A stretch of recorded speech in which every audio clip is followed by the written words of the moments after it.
portion of the meeting. I'll start by introducing myself again for the record, for the hearing transcript. I'm Judy Jacobson, the Executive Director for the Central Pine Barrens Commission, and I'll start by reading the public hearing notice into the record.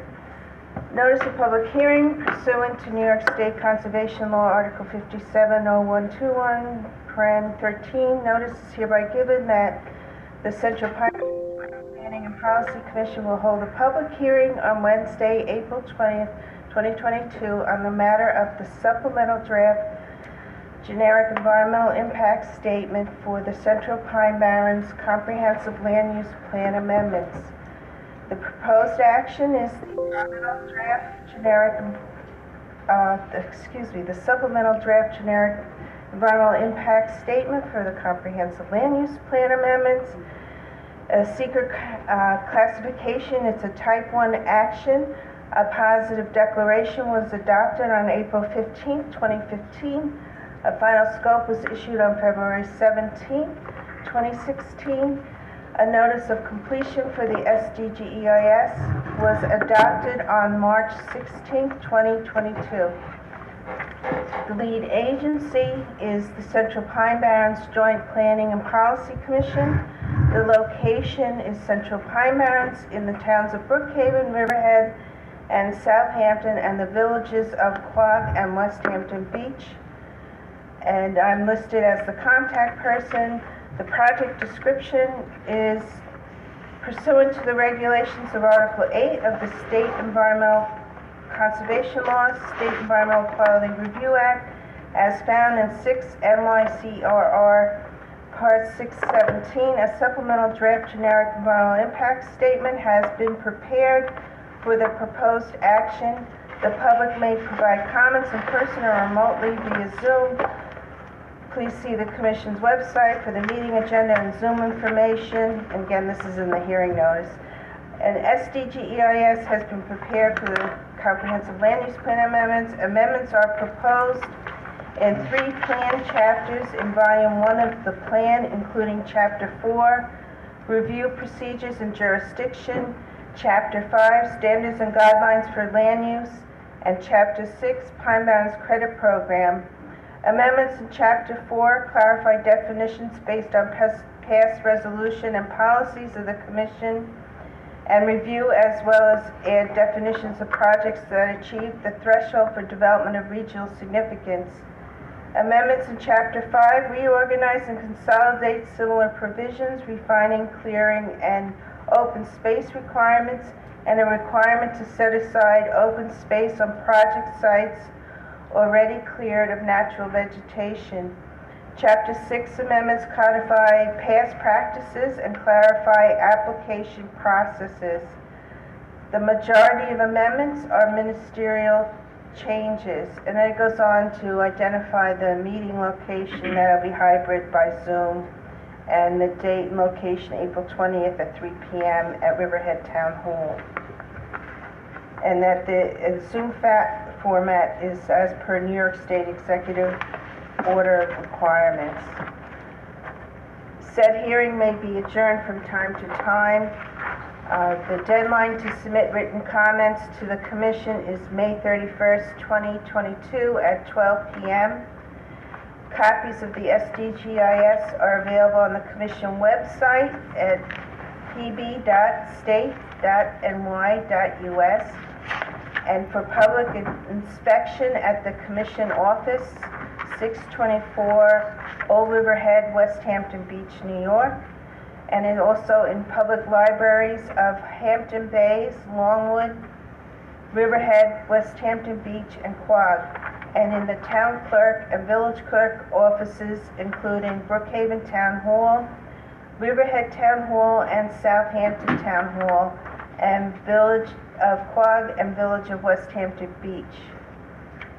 And again, it restates in the hearing notice that it'll be held in person and remotely by Zoom, the date again and location. So now I will ask the Commission board members and representatives present to please state their name and who they are representing for the record.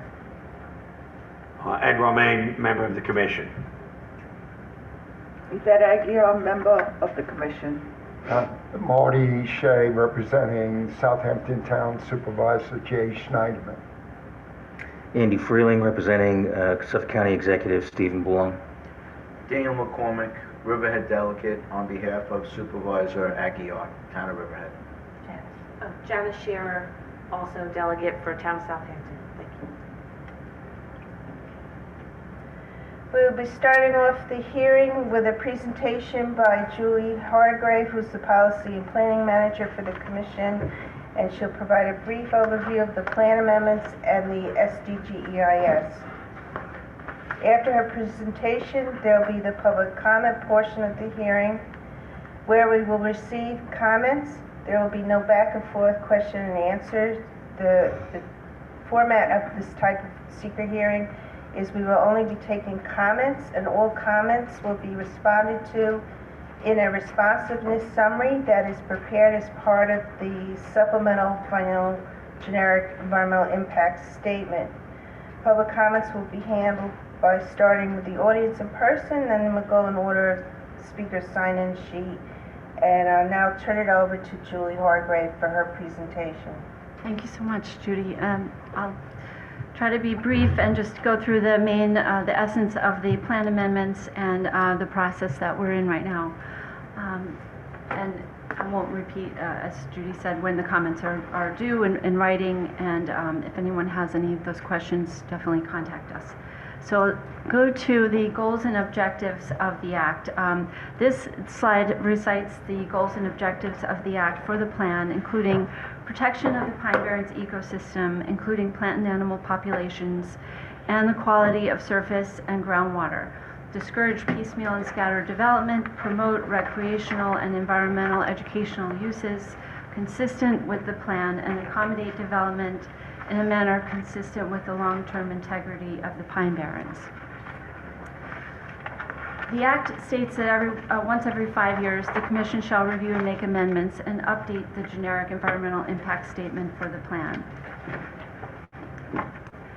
This is a timeline of roughly of when this process began. The process of drafting amendments started in 2010 with consensus on the current set of draft amendments achieved by the Commission members at their April 15, 2015 Commission meeting. That included the Commission members passing a resolution to move forward the set of plan amendments dated March 18, 2015 through the State Environmental Quality Review Act process. The Commission assumed lead agency for this Type 1 action and adopted a positive declaration for the proposed action requiring the supplemental draft generic environmental impact statement be prepared to the original 1995 draft GEIS for the Central Pine Barrens Comprehensive Land Use Plan. The preparation of the SDGEIS commenced in 2015, and this year the document was deemed complete by the Commission members at their March 16th meeting, and the public hearing for today was set. After this hearing, comments will be compiled and responded to, as our Executive Director indicated, and we will prepare a responsiveness summary as part of the final GEIS, along with the finding statement, and then the Commission will schedule a vote on the amendments. If the amendments are adopted, they will need to be incorporated into the town codes. So the secret process, this is just a little more specific on the process that we're in. March 16th, the notice of completion was adopted and the hearing was scheduled.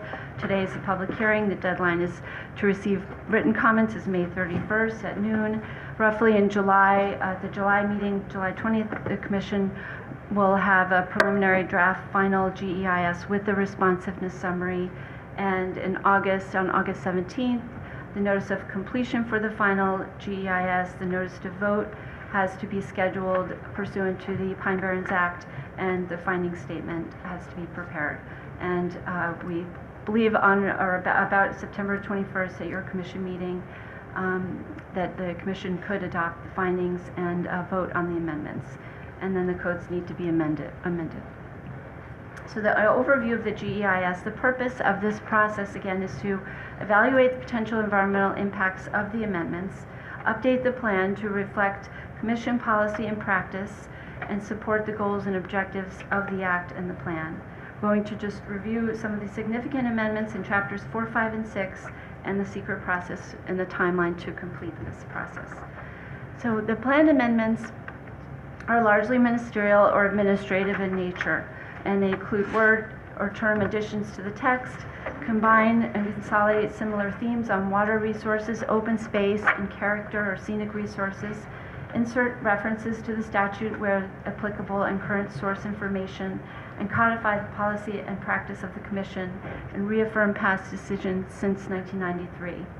Non-ministerial amendments are more protective of Pine Barrens resources and ensure that the compatible growth area continues to be developed in a compact, efficient, and orderly pattern while functioning as an ecological buffer to the core. This is how the compatible growth area was designed and described in Volume 2 of the plan and the generic environmental impact statement for the plan. So in Chapter 4, the plan amendments in Chapter 4 include ministerial amendments, and there are new or amended definitions. And these include definitions for project site, self-fuel restoration, and tall structures. So for project site, the definition of project site has been used by the Commission for years as one of the first items to define when reviewing a project, aside from identifying its site's location, the location of the project, and the type of development activity, and evaluating its environmental impacts and conformance with the plan. The project site includes all parcels that are part of a project, whether contiguous or non-contiguous. The self-fuel restoration definition is new to the plan and is meant to describe an activity when a site is over-cleared and is required to set aside open space. In this case, the area may undergo self-fuel or natural restoration as opposed to implementing an active landscape plan. This is explained more in the open space standard in Chapter 5. I'll get to that. The tall structures definition is also new to the plan, and it is also described in Chapter 5. It applies to tall structures over 75 feet or taller, and it applies only to projects not subject to local municipal review and also to public corporations. This is meant to have the Commission review projects that propose structures 75 feet or taller and intended to be protective of visual quality and scenic resources. As a guideline, it only applies to projects that are required to conform with guidelines, typically larger projects such as developments of regional significance, critical resource area applications, or assertions of jurisdiction. There are also new and amended definitions for developments of regional significance in Chapter 4. Amendments to the development of regional significance thresholds are meant to reflect development trends that have been observed by the Commission and municipal planning staff over more than 2 decades for large-scale projects. A project is a DRS if it meets certain thresholds defined in the plan. If a project is a DRS, the applicant must submit an application to the Commission for review, and the project is required to conform with standards and guidelines of the plan. There have been 8 DRS projects reviewed by the Commission since 1993. 6 have been approved, 1 was denied, and 1 was withdrawn. The amendments to the DRS definitions address projects including mixed-use development, projects with different housing types, such as detached housing or attached housing, multifamily housing, condominiums, and projects that expose the water table. The amended DRS definitions include non-residential uses, residential development with 200 units or more, mixed-use development with 400,000 square feet or more, and the water table exposure. So specifically, the current DRS number 1 definition applies to non-residential uses over 300,000 square feet. Presently, the plan refers to commercial, industrial, or office development over 300,000 square feet, or an addition of 100,000 square feet with a total of over 300,000 square feet. In the amendment, the thresholds are the same, except that the term non-residential replaces the terms commercial, industrial, or office to define these types of uses. Moving on to the current DRS number 2 and number 3. Current DRS number 2 applies to multifamily residential development of 300 or more units. And currently the DRS definition number 3 applies to single-family detached development with 200 or more units. The amendment to DRS number 2, the definition number 2, consolidates residential project types to apply to residential projects with 200 or more residential units regardless of the unit type, attached, detached, condominiums, apartments. So it applies to a mix of housing types. And number 3 is amended to simply apply to mixed-use development with 400,000 square feet or more of a development. So the project may include residential and commercial uses in the same project. The definition number 4 is a new definition, the water table exposure. This threshold to review a project that exposes an unlined water body over 3 acres is meant to require commission review of conformance with plan standards and guidelines and the potential environmental impacts a project may have if it proposes this type of feature. The amendment reflects the Commission's awareness that this type of activity is occurring in the Pine Barrens.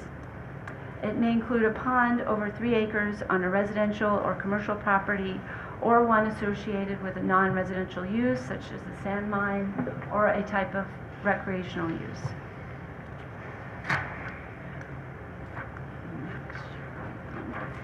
So, Chapter 5 amendments. Okay. In Chapter 5, there are ministerial and non-ministerial amendments. Many of the amendments aim to cover gaps in regulatory review. When there are projects that are not reviewed by municipal agencies such as schools, utilities, fire districts, libraries, the amendments will ensure the protection of the Pine Barrens is covered. This includes wetland habitats such as vernal ponds that may not be mapped or regulated or reviewed by others, and also dark skies protection that is consistent with existing local regulations. The significant amendments in Chapter 5 include non-disturbance buffers consistent, again, with other wetland protection regulations, reduction of impervious surfaces to comply with the open space standard, open space required on all development project sites, not just vegetated sites, a bird conservation guideline, light pollution prevention standard, and tall structures guideline. One of the more significant amendments in Chapter 5 requires open space on all project sites, regardless of the site's existing condition. This will apply to project sites where development or redevelopment occurs pursuant to the definitions in the Act in the compatible growth area, such as golf courses or completely cleared or paved sites, such as the old Kmart in Middle Island or other sites that have little or no vegetation left.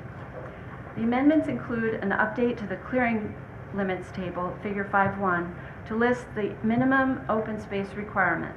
This amendment makes it clear when there is a development project pursuant to the definitions in the Act, how much can be cleared, how much area can be cleared, and how much of the project site must be protected as open space. The open space standard and reduction of impervious surface standard reflect this requirement. Other new sections strengthen the plan and resource protection. The amendments also include management of invasive species. This is an opportunity to manage invasive species on project sites in the compatible growth area to minimize their spread. The bird conservation guideline and tall structures guideline apply only to projects that require conformance with guidelines. That's larger projects including the DRS, critical resource area, and assertions of jurisdiction. And the bird protection guideline applies to the greatest extent possible, so that there is some possibility to provide more protection for for birds. And it recommends ways to minimize bird deaths from strikes with surfaces. The Tall Structures Guideline seeks to protect scenic resources in the Central Pine Barrens. And the dark skies standard is consistent, again, with local zoning regulations for dark skies protection. So just to review some specific changes in Chapter 5, the amendment to Guideline 53315, nitrate nitrogen. The amended language in this guideline is more protective and applies regardless of proximity to a wetland. It applies to projects subject to guidelines, and all projects in the past have demonstrated conformance with this guideline.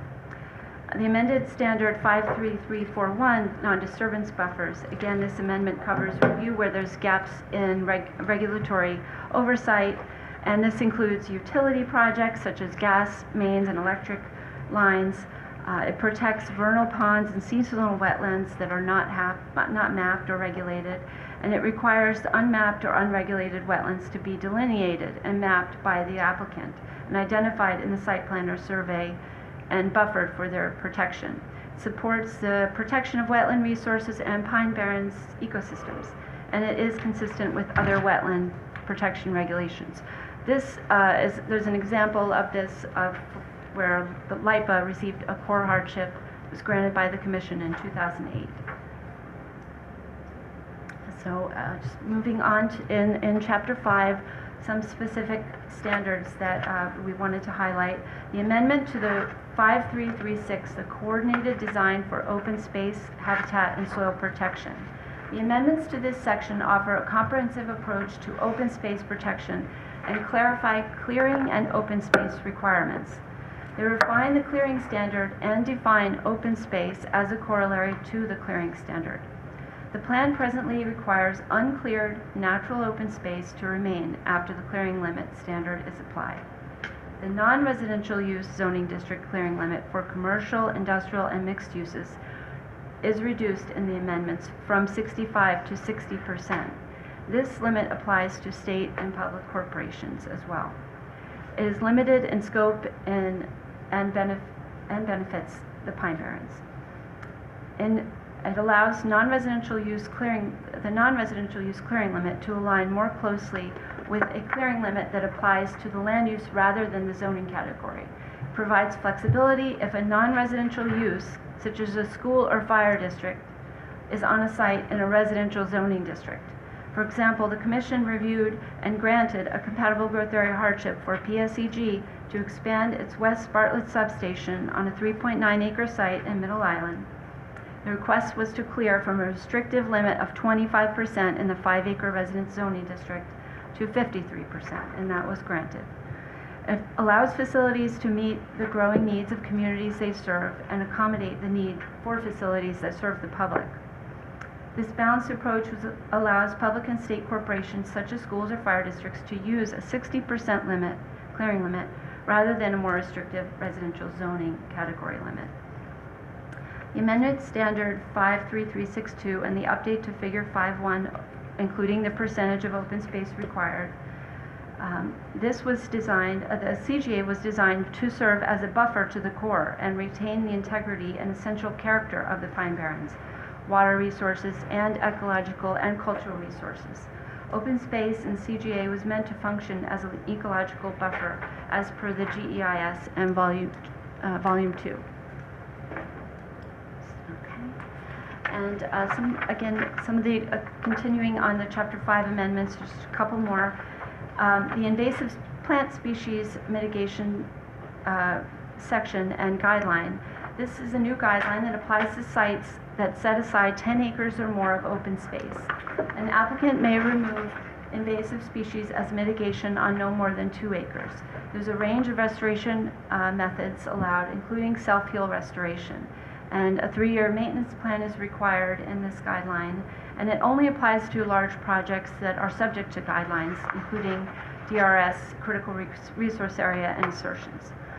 The guideline for bird conservation and protection. This is also new, and it promotes awareness and protection of birds to the greatest extent practicable.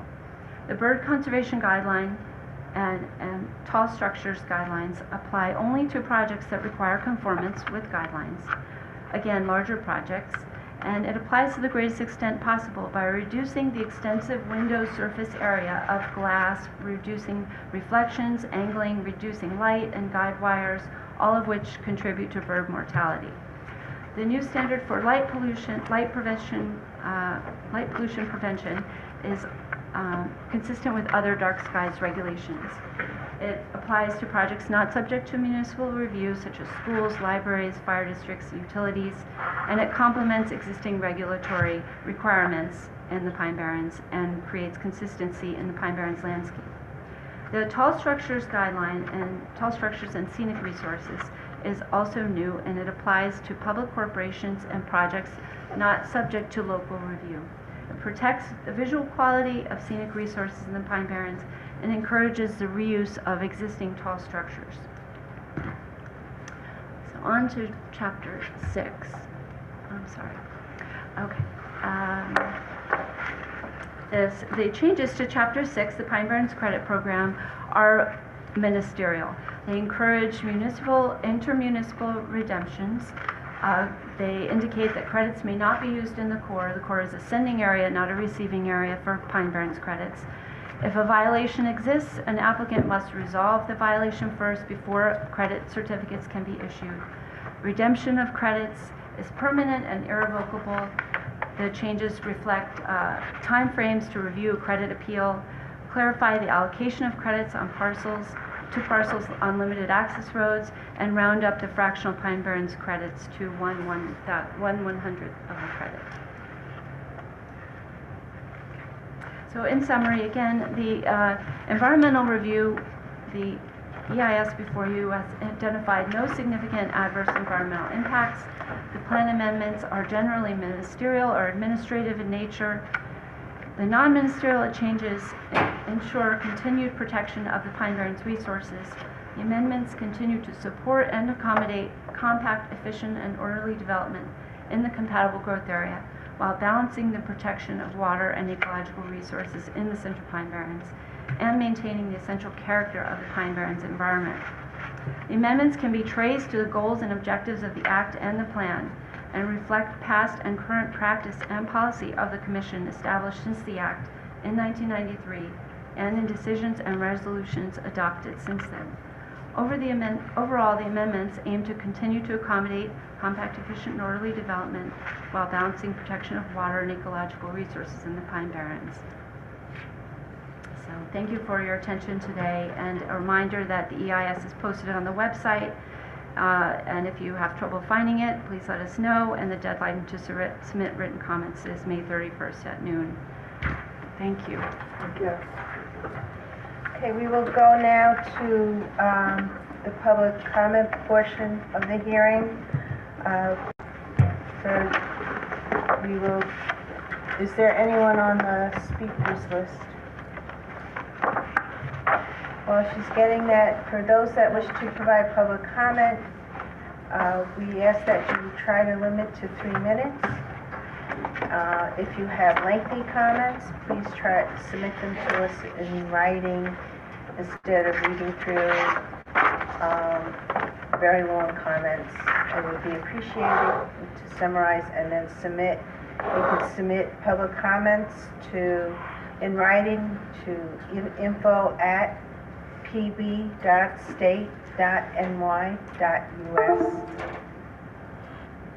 Angie, is there anybody on the list? No one's on the list. Okay. Is there anyone on Zoom that wishes to provide public comments at this time?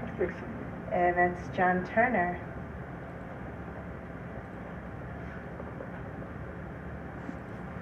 Thank you, Executive Director Jacobson and members of the commission, and a special shout out to Supervisor Ed Romaine, who I have the pleasure of working with, advancing open space in the town of Brookhaven. I'll be brief. I will be submitting much more detailed comments. I'm representing the Seatuck Environmental Association as a conservation policy advocate today, and I wanted to express the organization's strong support for the establishment or the adoption of this bird protection standard or guideline. Over the past half a century, scientists document that we've lost more than 3 billion birds in North America. And that's due largely to habitat loss, cats, and surprisingly, birds flying into buildings, most notably into windows.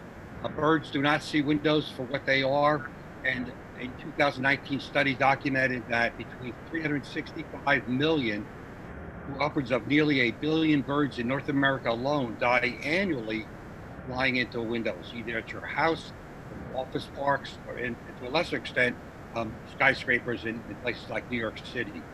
In response to this significant concern, a number of municipalities, political subdivisions have drafted laws to require the adoption of bird-friendly building design. New York City is the most notable example, which did that just a couple of years ago. city of Chicago's done it, the city of Toronto's done it, and then there's dozens of smaller cities and towns throughout the country have trying to address this issue. And so we think it's very worthwhile that the plan amendments incorporate or include a provision to be able to more adequately protect the avifauna, if you will, of the bird species that make Pine Barrens a very special place. The Pine Barrens does have several dozen species that are notable. Birds like prairie warblers and pine warblers and whippoorwills and birds of prey. And all of them, unfortunately, are known to fly into windows if they just, again, don't see windows for what they are. So we would encourage, again, the adoption of a standard that really mandates bird-friendly building design. And I can be much more specific to you in providing information about this, that they be collected or incorporated into the plan amendments. Last thing I'll say is that I would be pleased and happy if the commission would like to have a more detailed, shall we say, PowerPoint presentation on this topic. I put that together and have given it dozens of times to different constituencies on Long Island, and the commission members may benefit from that. So that's a standing offer to you. But let me conclude by saying again, we very much appreciate the commission's concern about this issue, and through the plan amendments is addressing it. Thank you. Thank you, John. Is there anyone else that would like to provide public comment on Zoom? Please raise your hand. Use the raise your hand feature.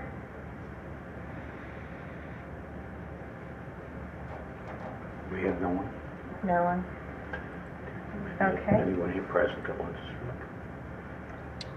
Anyone else present in the audience that would like to speak at this time? Okay. All right, so then we will close the hearing and leave the public comment period open until 12 p.m. on May 31st. Public comments can be mailed to the Commission office at 624 Old Riverhead Road in West Hampton Beach, 11978, or sent electronically to info@pb.state.ny.us.